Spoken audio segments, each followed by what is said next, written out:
শুক্রবার যুব ভারতীতে ইস্টার্নডেলের বিরুদ্ধে কলকাতা লিগ অভিযান শুরু করছে ইস্টবেঙ্গল। লেনের ডেঙ্গি ও পেন ওপারাকে না পাওয়ায় নতুনভাবে দল সাজিয়েছেন মর্গান। গোলে গুরপ্রীত, ডিফেন্সে অর্ণব, সফর, সৌমিক, অভিষেক দাস, ইসফাক ভাসুম খাবরা, কেভিন লোবোরা মাঝমাঠে, আর সামনে চিডি বলজিৎ। চিডি এখনো পুরো ফিট নয় এবং বলজিতের আত্মবিশ্বাস তলানিতে, তাই ফরওয়ার্ডদের নিয়ে অনেকক্ষণ সময় কাটালেন মর্গান। ইস্টার্নডেল সম্পর্কে কিছুই জানা নেই মর্গানের, তবুও 6 সপ্তাহ অনুশীলনের পর তার দল প্রস্তুত বলছেন মর্গান। আর আলভিটো বলছেন পেন ওপারাদের না থাকাটা একটু ব্যাকফুটে রাখবে দলকে।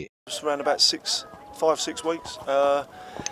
It'll be good to get the competitive feel again. You know, we've had enough friendlies now, so hope everybody's looking forward to the game tomorrow. The guys who are going to replace Opara and Pen, so ওদেরকে একটু দেখাতে হবে, yes, we are also there available in place of Pen and in place of Opara. এদিকে ইস্টার্নডেল প্রথম division থেকে প্রিমিয়ারে উঠেছে। দলে একমাত্র বিদেশি স্যামসং। ইস্টার্নডেল কোচ স্বরূপ দাস মনে করেন বড় দল মরশুমের শুরুতে নিজেদের গুছিয়ে নিতে পারে না, সেই সুযোগ নিতে হবে তাদের।